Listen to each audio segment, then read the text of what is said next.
مجھے یہ لگ رہا ہے کہ آج کی نشست اس کتاب پر آخری نشست نہیں ہوگی۔ ایک نشست کی کم از کم مجھے اور ضرورت ہے، تو تاکہ میں اپنے اطمینان کی حد تک اس کتاب پر اظہار رائے کر سکوں۔ تو اگلی نشست بھی برداشت کیجیے گا، اور پھر وہ نشست بھی آخری نہیں ہوگی۔ آخری نشست ہماری جمشید اقبال صاحب کے ساتھ ہوگی، اور وہ جگہ وغیرہ طے کریں گے بعد میں۔ تو اس نشست کے لیے جو جمشید اقبال صاحب سے ہمارے مکالمے کی نشست ہوگی آمنے سامنے، تو اس کے لیے میں نے ایک چیز جو ہے نا وہ اس نشست تک جو ہے وہ روک لی ہے۔ وہ یہ ہے کہ میں جو میری رائے میں بعض افکار کا تعارف کچھ ادھر ادھر ہو گیا ہے، یا بعض اصطلاحات وغیرہ کا، تو میرے دماغ میں یہی آیا کہ یہ بات میں ان کے سامنے بیٹھ کے کروں، تاکہ فوری جواب بھی مل جائے، فوری تصحیح ہو جائے۔ اور یعنی کہ اس کا جو بہت ٹھیٹ علمی مرحلہ ہے نا، جہاں فلسفہ ہے، اصطلاحیں ہیں، وہ بہتر ہوگا کہ میں ان کے سامنے، یعنی اس مکالمے کا وہ موضوع بنے۔ ایک تو یہ کہ میں پہلے اس کتاب کے کچھ مثبت جو تاثیرات خود مجھے محسوس ہوئی ہیں اس کا تذکرہ کروں۔ میرا اس سلسلے میں پس منظر یہ ہے کہ میں صفت حسن صاحب کے ساتھ بھی رہا ہوں، اور ان کی شخصیت سے بھی واقف ہوں، ان کی تحریریں بھی دیکھ رکھی ہیں۔ تو مجھے ایک بہت خوشگوار احساس یہ ہوا ہے، شروع سے ہے، کہ یہ اس روایت کی کتاب ہے موضوعات کی تبدیلی کے ساتھ۔ یہ ایسا نہیں ہے کہ صفت حسن صاحب کی جو اپروچ تھی وہ دوسری تھی، ان کی اپروچ فلسفیانہ کم تھی، تاریخی زیادہ تھی۔ اس کتاب میں جو اپروچ ہے وہ تاریخی جو ہے مغلوب ہے، اور فلسفیانہ سطح غالب ہے۔ تو وہ تو الگ ہے، مطلب یہ ان کی فکر کا تسلسل نہیں ہے، ان کے مسلمات کا تسلسل ہے۔ تو صفت حسن صاحب اپنی ذاتی زندگی میں بھی انتہائی روایتی، یعنی تہذیبی معنی میں روایتی، بہت خوش اخلاق، شفیق، اور مذہبی لوگوں سے، یعنی سکہ بند مذہبی لوگوں سے تو تڑاق کا تعلق رکھنے والے تھے۔ مطلب انہوں نے اپنے پرانے دوستوں کو جو بہت مذہبی تھے فراموش نہیں کیا کبھی۔ تو مجھے یہ لگتا ہے کہ یہ بھی کچھ اسی مزاج کے آدمی ہیں، اور ان کا جو اختلاف ہے، چاہے وہ اختلاف سیاہی اور سفیدی والا اختلاف ہو، اس اختلاف میں جس خیال سے، جس روایت سے یہ اختلاف کر رہے ہوتے ہیں، اس روایت پر شدت سے تیقن کے ساتھ چلنے والا آدمی بھی بے مزہ نہیں ہوتا، اس کی دل آزاری نہیں ہوتی، یا یہ کتاب پڑھتے وقت وہ جو سکہ بند نظریاتی جذبات ہوتے ہیں وہ کہیں بھی مشتعل نہیں ہوتے، اگر آدمی کو پڑھنے کی مشق ہو، اگر لوگ جانتے ہوں کہ پڑھا کس طرح جاتا ہے تب۔ تو اس کی مثبت تاثیرات جو اسے پڑھنے والے ہر شخص پر امید ہے کہ مرتب ہوں گی، یعنی ان قارئین پر بھی جو اس کے پورے جو ایک نظریاتی بنت ہے، یا اس کے جو فکری نتائج ہیں ان سے متفق نہ ہوں، وہ بھی یہ اثر ضرور محسوس کریں گے اپنے اوپر کہ ان کے اندر انسان دوستی جتنی بھی موجود تھی اس میں اضافہ ہو گیا ہے، اور انسان دوستی کا جو ایک فطری رویہ ہوتا ہے، ایک فطری احساس یا جذبہ جو ہوتا ہے، نظریاتی تسلط، چاہے وہ صحیح ہو یا غلط ہو، وہ اسے متاثر ضرور کرتا ہے۔ تو انہوں نے وہ انسان دوستی اپنے ورژن اس میں ماہیت میں جو ہے وہ محفوظ رکھی ہوئی ہے اس کتاب میں، اور ہم بالکل جیسے انسان دوستی کو اپنی طبیعت کا تقاضا سمجھتے ہوئے ابھرتے دیکھتے ہیں۔ تو یہ میری رائے میں بہت بڑی بات ہے، کیونکہ یہ جیسے آدمی کی طبیعت کو بدلنا اس کے دماغ کو بدلنے سے کہیں بڑا کام ہے۔ وہ گویا ایک ریکنڈیشننگ ہے وجود کی، تو وہ بھائی پیدا ہوتی ہے، اور اس کے ساتھ جو ہے ایک ذہنی وسعت اور قلبی کشادگی، وہ بہت جیسے قیمتی چیزوں کی طرح آدمی وصول کرتا ہے یہ کتاب پڑھتے ہوئے۔ تو ذہنی وسعت بھی جو ہے وہ فائنالٹی کا موقف رکھنے سے کم ہو جاتی ہے، اور قلبی وسعت بھی جو ہے وہ معاملات کو نظریات کے سپرد کیے رکھنے سے ماند پڑ جاتی ہے۔ تو اس کتاب میں ان دونوں امراض کا، جس میں مذہبی غیر مذہبی اکثریت مبتلا ہے، اس کا ازالہ کر دیتی ہے، یا کم از کم یہ باور ضرور کروا دے گی کہ تم مریض ہو۔ اور اچھا آدمی بننا ظاہر ہے کہ ہر آدمی کا مقصود ہونا چاہیے، بلکہ شاید سب سے زیادہ محبوب مقصود یہی ہوتا ہے آدمی کا کہ وہ اچھا آدمی بنے۔ جیسے سقراط نے کہا تھا نا کہ میرا مقصد ہے کہ ہم اچھے آدمی بنیں، فلسفے کا مقصد ہے اچھا آدمی بننا۔ تو اچھا آدمی بننے میں جو لوگ معاون ہوتے ہیں وہ دانشور نہیں ہوتے، دانشور یا کوئی اور لقب انہیں دینا اسکالرلی انداز کا وہ نہیں، بلکہ یہ مسیحائی کرتے ہیں، یہ لوگ دکھ بانٹتے ہیں، کیونکہ ہر جارحیت جو ہے وہ دکھ پیدا کرتی ہے۔ اگر آدمی میں رمق رہ گئی ہو آدمیت کی، تو میرے اندر موجود ہر بغض، ہر حسد، ہر جارحیت مجھے دکھی کر دیتا ہے۔ تو یہ جیسے خوش رہتے ہوئے اچھا آدمی کیسے بنا جاتا ہے، وہ مطلب وہ اس کتاب سے سیکھا جا سکتا ہے۔ پھر سرسری سا وصف یہ ہے کہ علم دوستی پیدا ہو جاتی ہے، اس کا سبب ان کا اسلوب بھی ہے، اس کی سلاست ہے، موضوعاتی ربط اور تنظیم یہ بہت ہے۔ وہ جدید انداز کی جو ٹیکسٹ میکنگ ہوتی ہے وہ ہے اس کتاب میں، تو اس سے جو ہے وہ علم پرکشش ضرور ہو جائے گا پڑھنے والے کے لیے، چاہے اسے حاصل کرنے میں دیر لگے۔ تو اگر علم میں کشش ہی پیدا ہو جائے تو وہ آدمی میں گراوٹ کا بہت بڑا علاج ہے۔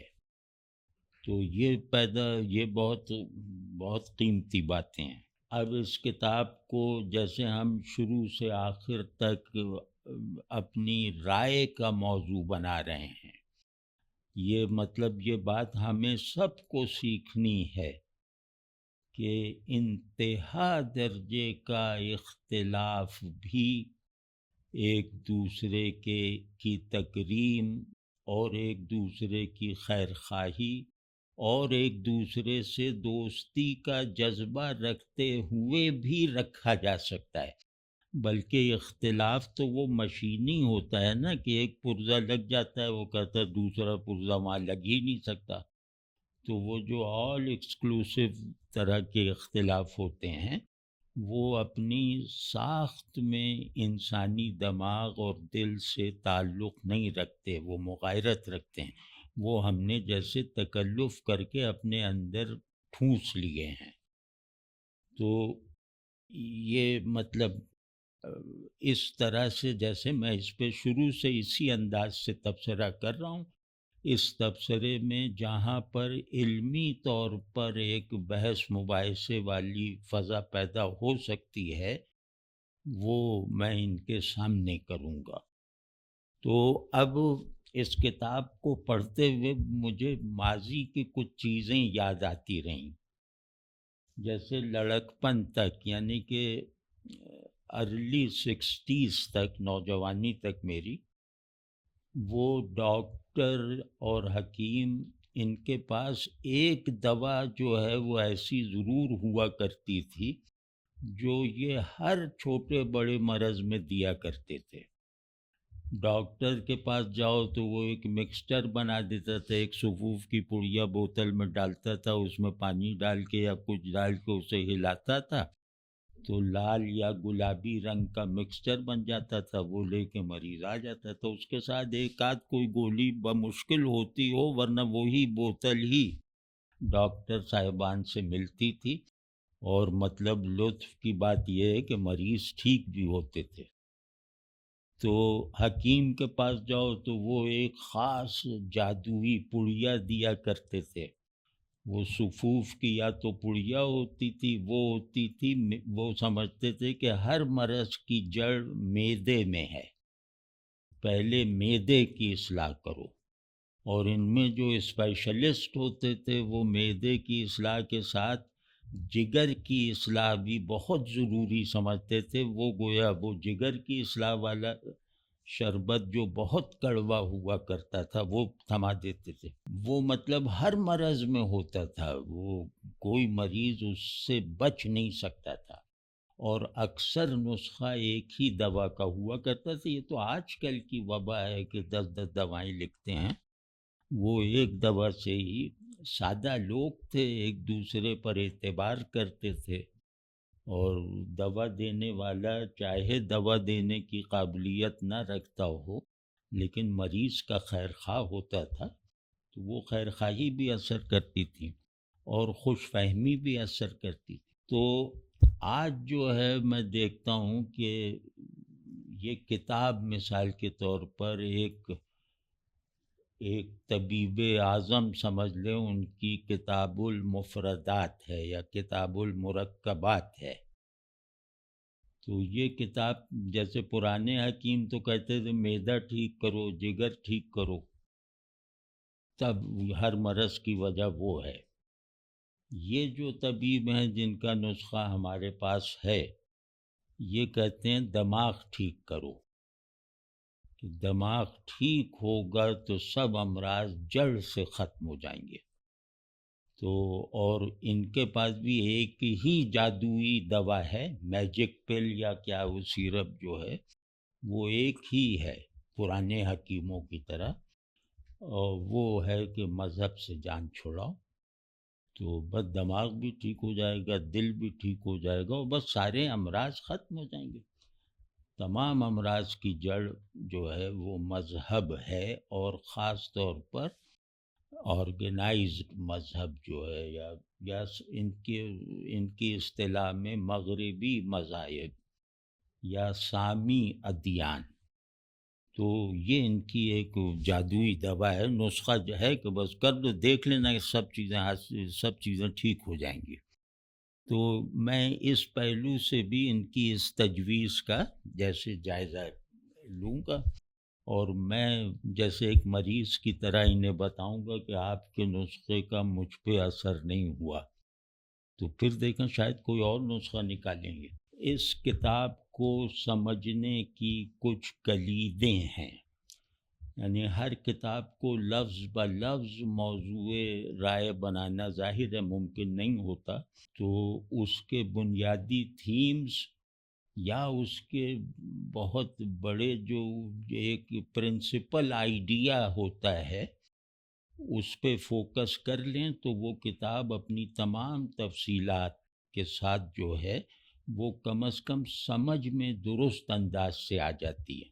سمجھ میں درستی اسے نہیں کہتے کہ ہر سطر انہوں نے جس مفہوم کو کنوے کرنے کے لیے لکھی ہے وہ مفہوم یقیناً پڑھنے والے میں منتقل ہو بھی گیا ہوگا، تو یہ جیسے انسانوں کے درمیان ابلاغ و ترسیل کا یہ مسئلہ ہے، خصوصاً لکھے ہوئے لفظوں میں، کہ مفہوم اور بیان آئیڈینٹیکل ہو ہی نہیں سکتا، حتیٰ کہ خود مصنف کے لیے بھی نہیں ہو سکتا۔ وہ اپنی تحریر جب دوبارہ پڑھتا ہے تو اس کے اندر کچھ نئے مفاہیم بھی اس کے دماغ میں آتے ہیں۔ تو اس کا طریقہ یہ کہ بیسک سے آئیڈیاز ہوتے ہیں، اس کی غایت کیا ہے اس تصنیف کی وہ دیکھ لے آدمی، اور اس کے بعد اس میں کوئی جو بڑے بڑے جو امبریلا آئیڈیاز ہوتے ہیں نا ہر کتاب میں، کہ اس کی زیادہ آبادی، زیادہ مضامین اس چھتری کے سائے میں ہوتے ہیں، تو اس چھتری پہ تبصرہ کر دیتے ہیں۔ تو اس کتاب کو سمجھنے میں ایک چیز بہت معاون ہوگی، وہ ہے قوت کا تصور۔ اور فوکو وغیرہ کے آنے کے بعد، بلکہ نیٹشے کے زمانے سے ہیگل وغیرہ تک بھی چلے جائیں، تو قوت جو ہے وہ وجود اور ذہن دونوں کا ایک بیسک ایسنس ہے، اور ذہن اگر قوت نہ پیدا کرے تو منطق اس کی بقا کی ضامن نہیں ہے، تو تصورات اس کی بقا کے یا اس کی صحت کے ضامن نہیں ہیں۔ تو اس نظر سے میں کچھ باتیں تصور قوت پہ کرنا چاہتا ہوں، اور انہوں نے قوت کو ایک خاص پیرائے میں، یعنی کہ منفی انداز میں جو ہے وہ دکھایا ہے، اور بعض جگہ قوت کے کردار کی نفی بھی کی ہے۔ تو ہم اپنے طور پر جیسے اس پہ کچھ اپنے معروضات پیش کرتے ہیں۔ پہلی بات یہ کہ ہمارا اس کتاب پر جو نقد ہے، اس کے کچھ جیسے اس کی کچھ پیشگی بنیادیں عرض کر دیں۔ ایک تو یہ کہ فکر، جو اس کتاب کا موضوع ہے تصحیح فکر، فکر کو صحیح رخ پر رکھنا تاکہ وہ پروڈکٹیو رہے اپنے آبجیکٹس میں، اور مطلب کریٹیو رہے اپنے اندر۔ تو فکر جو ہے وہ پرسپیکٹیو اور کانٹیکسٹ کے تابع ہوتی ہے، فکر کی آزادی کا کوئی مطلق تصور قائم نہیں کیا جا سکتا۔ تو ایک پیشگی تناظر ہوتا ہے جو صاحب فکر کا بنایا ہوا نہیں ہوتا، بلکہ وہ ذہن کا ایک جیسے مسلمہ یا آرکیٹائپل آئیڈیا کی طرح ہوتا ہے، اور اس کی ساخت لاشعوری ہوتی ہے، وہ اختیار سے باہر ہوتا ہے۔ تو اسے ہم کہہ رہے ہیں پرنسپل پرسپیکٹیو، جو تہذیبی بھی ہو سکتا ہے، مقامی بھی ہو سکتا ہے، بین الاقوامی بھی ہو سکتا ہے۔ تو تناظر اور سیاق و سباق کسی بھی فکر کو جانچتے وقت یہ ضرور دیکھنا چاہیے کہ یہ کس پرسپیکٹیو سے ہے، اور اس کا کانٹیکسٹ کیا ہے، یعنی کس کانٹیکسٹ نے اس فکر کو تفصیل کے ساتھ فارم کیا ہے۔ ایک یہ بات مطلب نقطہ بنقطہ عرض کر رہا ہوں، تفصیل بھی آئے گی کبھی۔ اور یہ جو تناظر ہوتا ہے، پرسپیکٹیو یا پوزیشن یا کھڑکی جو بھی کہہ لیں، یہ پرسپیکٹیو جو پرنسپل پرسپیکٹیو ہم کہہ رہے ہیں، جس کو ہم بدل نہیں سکتے، وہ مطلق ہوتا ہے۔ مطلق کہتے ہی اسے ہیں کہ جس کے آگے پیسیوٹی جو ہے وہ ایکٹیویٹیز کو پیدا کرتی ہے، جس کی وجہ سے۔ تو یہ مطلق مذہبی یا آئیڈیلسٹک مفہوم میں نہیں استعمال کر رہا۔ تو پرنسپل پرسپیکٹیو جس سے علم اور فکر کی تشکیل ہوتی ہے، وہ مادہ علم ہے۔ تو وہ مطلق ہوتا ہے، اور کانٹیکسٹ جو ہوتا ہے وہ اضافی ہوتا ہے۔ کانٹیکسٹ یعنی سیاق و سباق، یہ بھائی یہ نمبر بعد لکھیں تو جملوں میں پڑھ رہا ہوں۔ سیاق و سباق تاریخی اور ذہنی ہوتا ہے۔ جیسے میں نے عرض کیا کہ پرنسپل پرسپیکٹو ذہنی نہیں ہوتا، یعنی ذہن کی پروڈکشن نہیں ہوتا، وہ ذہن کا جیسے اوریجن سا ہوتا ہے۔ تو کانٹیکسٹ مطلب ایک چیز ہے، اس کا ماحول، اس چیز کا دوسری چیزوں سے، وہ چیز کن چیزوں کے ساتھ رکھی ہے، اس کا زمانہ کیا ہے، اس کی فارم کیا ہے، اس کا استعمال کیا ہے، وغیرہ وغیرہ۔ تو یہ جو کانٹیکسٹ ہے یہ تاریخی ہے، یعنی واقعاتی ہے، اور ذہنی ہے، اور یعنی کہ اپنے سبجیکٹس کی پوزیشننگ کرتا ہے ذہن، اپنے سبجیکٹس کے درمیان ایک ہائرارکی یا ایک نیٹ ورکنگ کرتا ہے دماغ۔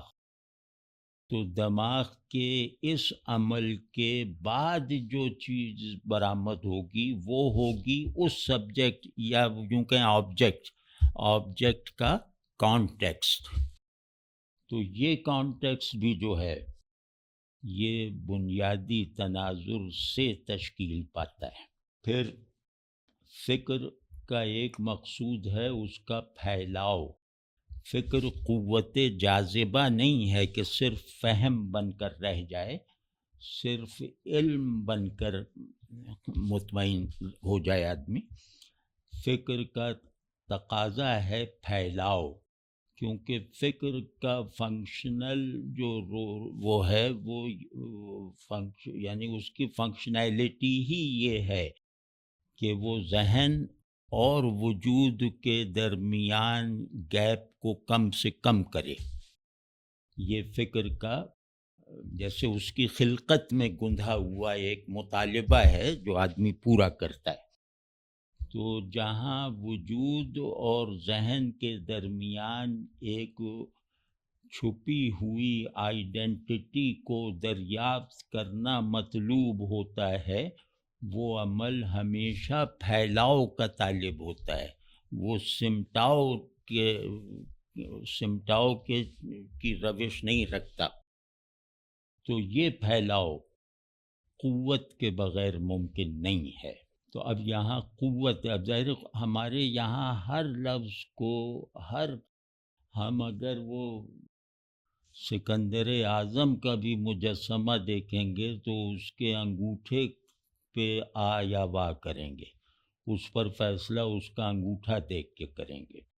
تو اس لیے جیسے بعض باتیں غیر ضروری ہوتی ہیں لیکن وہ کہنی پڑتی ہیں سمجھانے کی غرض سے، کہ قوت کیا ہے۔ اس کی ایک ڈیفینیشن عرض کرتا ہوں کہ قوت کا مطلب ہے تخریب اور تعمیر کے عمل کو۔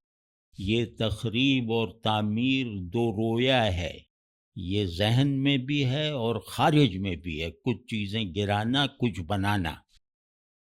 تو تخریب اور تعمیر کے اس دو طرفہ عمل کو کسی نظریاتی اصول پر استوار کر کے جاری رکھنے والی صلاحیت یہ قوت ہے۔ تو اس میں قوت کے جتنے بھی مظاہر ہیں وہ اس ڈیفینیشن میں آ جاتے ہیں۔ یہی نظریاتی اصول جو قوت کو بروئے کار لاتا ہے، یہی نظریاتی اصول جو قوت کے تخریبی و تعمیری کردار کو جواز یا سند فراہم کرتا ہے۔ آج کی اصطلاح میں اسے پرسپیکٹو کہنا چاہیے، پرنسپل پرسپیکٹو، بیسک پرسپیکٹو۔ تو کانٹیکس جو ہوتا ہے وہ قوت کے اہداف میں، یعنی قوت کا ایک ہدف ہوتا ہے نا اپنے سے باہر یا اپنی سبجیکٹیوٹی میں۔ قوت وہ ہے جو سبجیکٹ اور آبجیکٹ دونوں پر اثر انداز ہو، ان کی تخریب و تعمیر کر سکے۔ تو قوت کے اہداف میں عملی اور ذہنی ترجیحات پیدا کرنا، یہ ضرورت پوری ہوتی ہے کانٹیکسٹ کلیئر ہو جانے سے۔ تو قوت کا معروض یعنی قوت جہاں اپلائی ہو رہی ہے، اس معروض کو ایک پیشگی تعریف یعنی ایک پرائر ڈیفینیشن کا کلی یا جزوی، مستقل یا عارضی مصداق بنانے یا نہ بنانے کا فیصلہ کرنے کے لیے اس معروض یعنی اس شے کے حدود اور اہمیت کا تعین کرنے والے خارجی اور ذہنی اسباب و محرکات کا ایک ترکیبی ورژن، یہ ہے سیاق و سباق،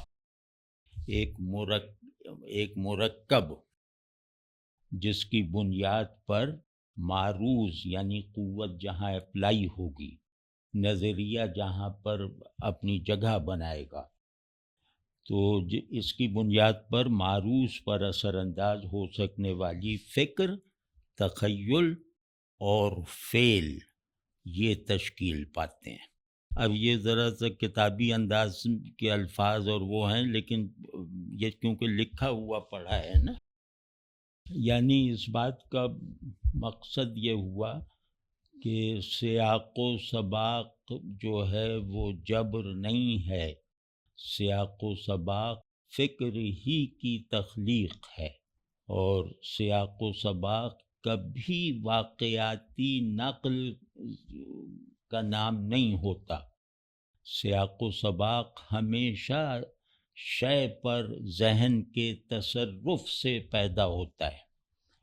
سیاق و سباق اسکیم آف تھنگس کا حصہ نہیں ہوتا، یہ اسکیم آف کانشسنس کا وہ فعل ہے یا وہ کیا نام ہے، وہ چھتری سی ہے جو اسکیم آف تھنگس کو وحدت معنی دیتی۔ تو جیسے سادہ لفظوں میں کہیں تو کوئی علم، کوئی فکر، کوئی علم مکمل طور پہ معروضی نہیں ہو سکتا، اور اسی طرح سے کوئی فکر مکمل طور پہ آزاد نہیں ہو سکتی، کیونکہ مکمل آزادی عدم کو واجب کرتی ہے، وجود کے لیے تحدید کی ضرورت ہے۔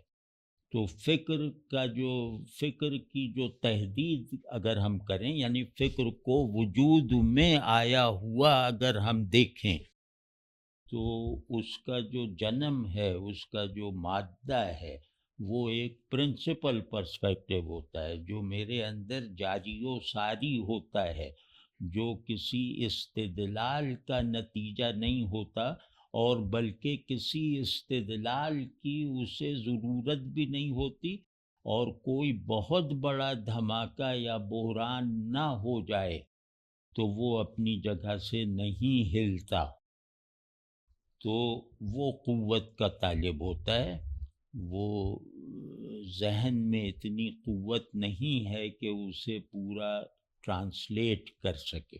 تو پرسپیکٹیو یا پرنسپل پرسپیکٹیو اپنی ساخت میں کسی مسلمے کی طرح ہوتا ہے، یعنی جیسے مسلمات ہیں نا، 1 2 3 4 زماں مکان، یہ سب مسلمات ہیں۔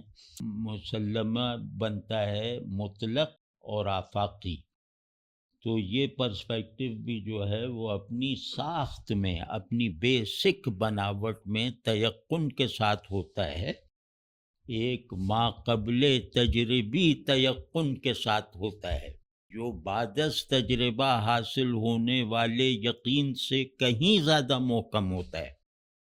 تو یہ اپنی ساخت میں مطلق اور آفاقی ہوتا ہے، کیونکہ مکمل طور پہ تسلیم کیا ہوا ہوتا ہے، تو جو چیز بھی مکمل تسلیم کے ساتھ ہو وہ آفاقی بھی ہوگی اور مطلق بھی ہوگی، چاہے اس نے جنم کسی مقامی ثقافت میں لیا ہو۔ تو سیاق و سباق بھی اپنی فائنل حیت جو ہے وہ اسی پرسپیکٹیو سے جو ہے وہ پیدا ہوتا ہے۔ سیاق و سباق اپنی فائنل حیت میں اپنی تکمیلی صورت میں وہ اسی پرسپیکٹو سے پیدا ہوتا ہے جو مسلمے سے مشابہت رکھتا ہے۔ تو اب مطلق اور آفاقی بھی یہاں مشکلی نہ پیدا کریں کہیں، تو مطلق اور آفاقی یہ دو جیسے لفظ ہیں، تو یہ الفاظ وجود میں اپنا مفہوم تمام نہیں کر سکتے۔ اس کے مفہوم کی تکمیل ہمیشہ ذہن میں ہوتی ہے۔ مطلق خارج میں اپنی سمائی نہیں رکھتا، اور اسی طرح آفاقی بھی۔ تو مطلق اور آفاقی دونوں جو یہ الفاظ یا وہ ہیں، یہ اپنی یہ جیسے تصور ہیں، مطلب ان کا یہ ماورائے تصدیق تصور ہیں، یہ مصداقات سے بالا تر تصورات ہیں، اور انہی تصورات کی روشنی میں مصداقات کا پورا نظام اور اس کی معنویت اور اس کی سگنیفیکنس پیدا ہوتی ہے۔ تو اس تصور کے یعنی مطلق اور آفاقی، اس تصور کے تاریخی، علمی اور نفسی باطنی مظاہر اس وقت تک آفاقی یا اجتماعی نہیں ہو سکتے، اس کی آفاقیت کے مطالبے کو، گندھے ہوئے مطالبے کو اس وقت تک ایڈریس نہیں کر سکتے جب تک قوت اپنی تعمیر و تخریب کے ساتھ میسر نہ آئے۔ یہاں قوت اپنے ہر معنی میں۔ تو جو مذاہب ہیں یا دیگر مابعد الطبیعی روایتیں، یعنی مابعد الطبیعی روایتیں فلسفیانہ بھی ہوں نا، تو ان کا انداز اعتقادی ہوتا ہے، وہی ماقبل تجربہ یقین کی طرح ہوتا ہے۔ تو اس لیے ہم ان کو مذاہب سے جیسے جوڑ کر کہہ رہے ہیں۔ تو مذاہب ہوں یا دیگر مابعد الطبیعی روایتیں، ان کے آج ناقابل قبول ہو جانے کا اصلی سبب، یعنی اس میں واقعہ تو یہ ہے کہ وہ ناقابل قبول ہوتے جا رہے ہیں۔ تو میٹا فزکس سے ریلیٹ کرنے والے، میٹا فزکس فلسفے کی حد تک کیونکہ وہ چینجیبل ہے، وہ تو کسی طرح اپنی زندگی کے دن پورے کر رہی ہے، وہ بھی تنہائی کا شکار ہے، بے کسی میں مبتلا ہے، لیکن مذاہب میں چونکہ وہ تیقن کے ساتھ، اطلاق کے ساتھ جو ہے وہ پوری ایک ایبسلیوٹ ٹرانسینڈنس کے ساتھ تعمیر ہوتی ہے مذہبی اعتقادات وغیرہ کی، تو وہ ناقابل قبول ہو چکے ہیں۔ مطلب اس دنیا کو سمجھنے اور سمجھانے والے تمام علوم کی نظر میں، اور انسان نے اپنے لیے جو اپنی بہتری کے جو آئیڈیلز اور گولز بنائے ہیں، ان کی طرف سے بھی یہ ناقابل قبول یا غیر ضروری ہو چکے ہیں اس قوت کے لیے جو دنیا کی تعمیر و تخریب پر قادر ہے، اس کے لیے ناقابل قبول ہو چکے ہیں۔ تو اس کا اصلی سبب جو ہے وہ علم و عقل وغیرہ میں آ جانے والا کوئی بڑا انقلاب نہیں ہے، اس کا اصلی سبب کوئی ایپسٹیمولوجیکل یا فلاسفیکل نہیں ہے۔ ایسا نہیں ہے کہ عقل کیا ہے کا جواب بدل گیا، علم کیا ہے کہ جوابات بدل گئے، یہ اس کا سبب نہیں ہے۔ اس کا سبب یعنی اس نامقبولیت کا سبب ان کی ناطاقتی ہے۔ مذاہب قوت سے بچھڑ گئے ہیں، تو وہ جیسے انہیں غیر ضروری بلکہ رکاوٹ، اور پھر ظاہر ہے کہ قوت اگر دفاع میں نہ ہو تو ہر تیر ہدف پہ لگتا ہے، اور قوت اگر شیلڈ بن جائے کسی بھی نظریے، خیال، مذہب کی، تو کوئی بھی تیر اس تک نہیں پہنچ سکتا۔ تو یہاں منطق وغیرہ اور سائنس وغیرہ یہ سب مطلب اس سطح کی چیزیں نہیں ہیں، اور ان سے نہ کوئی خطرہ ہے نہ ان سے کوئی امید ہے۔ یہ آزادانہ علوم ہیں، اور ان سب میں فالسیفائبلٹی جو ہے وہ بنیادی شرط کے طور پر ہے۔ تو ان سے نہ مذہب میں کوئی فائدہ اٹھایا جا سکتا ہے، نہ ان سے مذہب کو کوئی نقصان پہنچ سکتا ہے۔ تو اصل سبب ہماری رائے میں قوت اپنی تمام فارمیشنز کے ساتھ، یعنی علمی، اخلاقی، عملی، فرد کی سطح پر، معاشرے کی سطح پر، غرض کہیں بھی ہم اپنی انر اور آؤٹر کنڈیشنز پر نظریاتی گرفت رکھنے کے لائق نہیں رہ گئے ہیں۔ تو یہ سبب ہے، مطلب، اور یہ مطلب میں ان سب، میرا دماغ بہرحال اس طرح نہیں سوچتا کہ آدمی دفاع میں جھوٹ بولے۔ یہ واقعہ ہے، اب ظاہر ہے ایک واقعہ ہو گئے، اب نبی بھی شہید کر دیے جائیں تو ہم یہ تھوڑی کہیں گے کہ وہ ابھی آنے والے ہیں، بس شہید ہو گئے۔ تو یہ دور جو ہے مذہب سے لا تعلقی، مطلب اب لوگ اتنی طاقت بھی ظاہر نہیں کریں گے کہ اس کی تردید میں کوئی دماغ کو تھکائیں۔ اب جیسے مذہب سے لا تعلقی سسٹمیٹائز ہوتی جا رہی ہے، تو وہ ہوگی، اس میں ظاہر ہے کہ وہ کم از کم موجودہ مذہبی صلاحیت اور موجودہ مذہبی تصورات قوت کے ساتھ ہم اس کی رفتار تیز تو کر سکتے ہیں، کم نہیں کر سکتے۔